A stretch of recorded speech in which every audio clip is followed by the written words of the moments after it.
না গো যাহার সমতল মা আমিনার দোলাই দেখো তোলে মিমের ফুল দুনিয়া ঘুরে পাবে না গো যাহার সমতল সে আসার পরে পড়ছে দেখো আসার পরে পড়ছে দেখো সারা জগৎ গোল আসার পরে পড়ছে দেখো সারা জগৎ গোল কি পড়ে বলে লা ইলাহা ইল্লাল্লাহ মুহাম্মদ রাসূল লা ইলাহা ইল্লাল্লাহ মুহাম্মদ রাসূল মা আমিনার দোলাই দেখো তোলে মিমের ফুল দুনিয়া ঘুরে পাবে না গো যাহার সমতল আমিনা চিন্তা করে আল্লাহর তরফ থেকে কি খবর আসে আল্লাহ কি খবর পাঠায় কবি ছন্দের মাধ্যমে আরো কি লিখছে দেখো পিতার ছায়া ছিল না মাথায় নবী জন্ম নিল যখন শুধু ছিল মা আমিনা ছিল না ভাই বোন শুধু ছিল মা আমিনা ছিল না ভাই বোন নবী জন্মকালে এতিম বলে মা আমিনা ভাবে আমি করব কেমন লালন পালন খোদা গো কি হবে আমি করব কেমন লালন পালন খোদা গো কি হবে তখনই এক খবর আসে শোনো আমিনা বিবি তোমার কোলে নাজিল হলো খোদার শ্রেষ্ঠ নবী আল্লাহ স্বয়ং তার লালন পালনে নিয়েছে গোবার আর জিবরিল আমিন থাকবে হয়ে ওর পাহারাদার ও সৃষ্টি কুলের শিরোমণি সৃষ্টি কুলের শিরোমণি হবে নবী কুলের মোল সৃষ্টি কুলের শিরোমণি নবী কুলের মোল দুনিয়াতে যার নাম হবে মুহাম্মদ রাসূল দুনিয়াতে যার নাম হবে মুহাম্মদ রাসূল মা আমিনার দোলাই দেখো তোলে মিমের ফুল দুনিয়া ঘুরে পাবে না গো যাহার সমতল এই বিনা দানার খেজুর কি করে হলো আমরা অনেকে মনে করি খাই কিন্তু কোনোদিন জানি না আরব থেকে হাজী সাহেবরা যে বিনা দানার খেজুর আনে কি করে হলো এই দুনিয়াতে আমার নবী যখন দ্বীন প্রচার করে ইসলাম প্রচার করে তখন ওই ইহুদিরা বেধর্মীরা আমার নবীর কাছে অনেক পরীক্ষা করতেন যে আমার নবী সত্য নবী কি মিথ্যা নবী আর অনেকজনা পরীক্ষা নেওয়ার পরে কলমা পড়ে মুসলমান হয়ে যেত সেইরূপ এক ইহুদি এসে আমার নবীকে প্রশ্ন করে বলো মুহাম্মদ তুমি দুনিয়াতে ইসলাম প্রচার করছো ইসলাম ধর্ম শ্রেষ্ঠ বলে তুমি প্রচার করো আল্লাহ এক আর তুমি শেষ নবী মুহাম্মদ বলে দাবি করো আমি কেমন করে তোমাকে নবী বলে মেনে নিতে পারি এই দুনিয়াতে তোমার আসার আগে অন্যান্য নবীরা এসেছিল কেউ মুর্দাকে জিন্দা করে দেখিয়েছে কেউ পশু পাখিদের ভাষা বুঝতে পারতো এই দুনিয়াতে এক একটা নবী এক একটা খুবই আমরা দেখেছি কিন্তু তুমি মুহাম্মদ তোমাকে আমি নবী বলে কেমন করে মেনে নিতে পারি শোনো মুহাম্মদ আমি তোমার কাছে একটা পরীক্ষা করতে যাই একটা পকেট থেকে খেজুরের দানা খেজুরের আটি বার করে আমার নবীর হাতে দেয় বলে শোনো মুহাম্মদ তুমি আমার সামনে এই গাছের দানাটা পুঁতে দাও আর একদিনে যদি একটা গাছ বের করে দেখাতে পারো তাহলে আমি তোমার কাছে তোমাকে নবী মুহাম্মদ বলে মেনে নেব আর তোমার কলমা পড়ে আমি মুসলমান হয়ে যাব যখন ইহুদি এই কথা বলে আমার নবী সেই খেজুরের দানা নিয়ে বলে শোনো ইহুদি তোমার সামনে খেজুরের দানাটা পুঁতে দিচ্ছি একদিনে শুধু একটা গাছ হবে না আল্লাহর ইচ্ছাতে আল্লাহর হুকুমে এখানে একটা গাছ হবে সেই গাছে ফলও হবে আর সেই ফল তোমাকে খাওয়াবে এই কথা বলে আমার নবী যখন এই কথা বলে তখন সেই ইহুদি চিন্তায় পড়ে যায় একদিন একটা গাছ কি করে হয় আর পিছন থেকে ইহুদি সাথীরা বলে শোনো মুহাম্মদ আসমানের চাঁদকে টুকরা করে দেখায় জমিনের পাথরকে কলমা পড়িয়ে দেখায় তাহলে মুহাম্মদ হয়তো জাদু জানে হয়তো মুহাম্মদ পারবে তুমি লেখো না মুহাম্মাদের সঙ্গে তারপরে সেই ইহুদি কি করতে থাকে আর কি ভয়তে কি করে কবি ছন্দের মাধ্যমে আরো কি লিখছে দেখো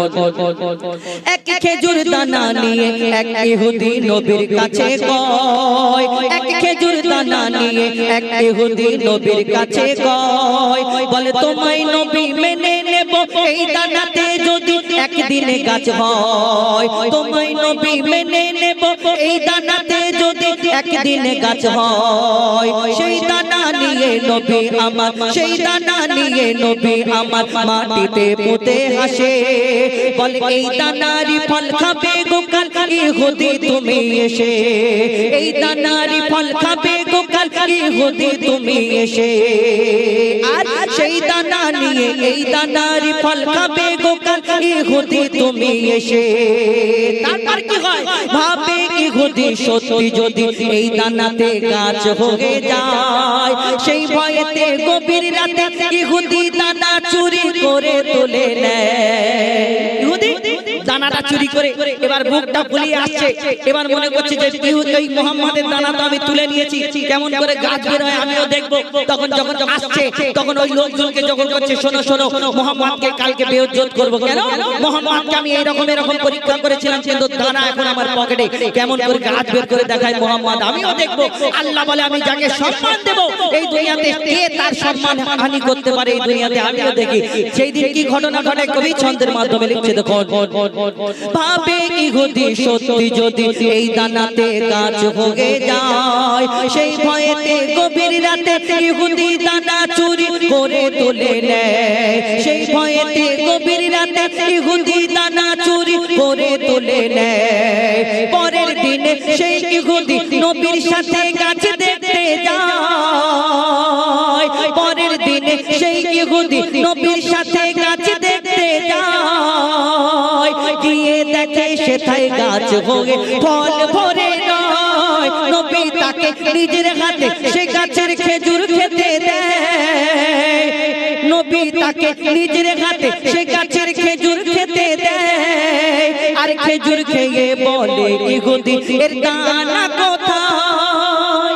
আমার নবী একটা খেজুর খেতে দেয়, খেজুর খাওয়ার পরে দেখে খেজুরের মধ্যে দানা নাই। তখন ইহুদি চিন্তা করে কি হলো এটা ব্যাপারটা, আবার একটা খেজুর নেয়, আবার খায়, আবার একটা খেজুর নেয়, আবার খায়। কিছুক্ষণ খেজুর খাওয়ার পরে বলে শোনো মুহাম্মদ, আমি তোমার কাছে আর প্রশ্ন করব না, একটা প্রশ্ন, শেষ প্রশ্ন, তুমি আমার উত্তর দিয়ে দাও। এই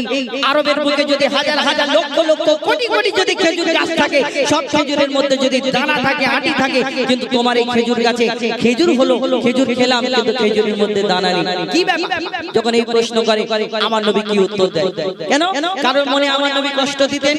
কষ্ট দিতেন না। আমার নবী এই দুনিয়াতে তাকে কি উত্তর দেয়? যদি ভালো লাগে, যদি ভালো লাগে তাহলে সুবহানাল্লাহ বলবেন, না হলে আমি চেঞ্জ করে দেবো। কেন? আপনাদের এখানে খুব গিফটে কবি ছন্দের মাধ্যমে সেই সম্পর্কে লিখছে, দেখো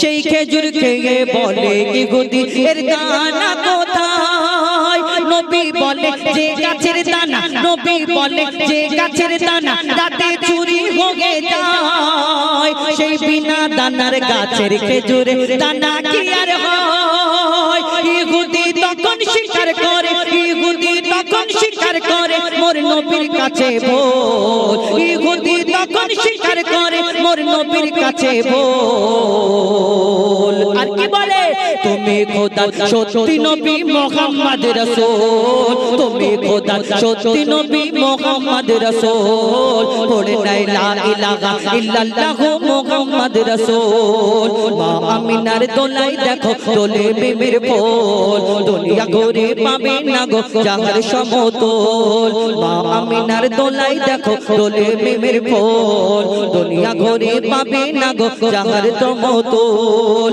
সে আসার পরে পড়ছে দেখো সারা জগৎ কোল, লা ইলাহা ইল্লাল্লাহ মুহাম্মদ রাসূল, লা ইলাহা ইল্লাল্লাহ মুহাম্মদ রাসূল, লা ইলাহা ইল্লাল্লাহ মুহাম্মদ রাসূল।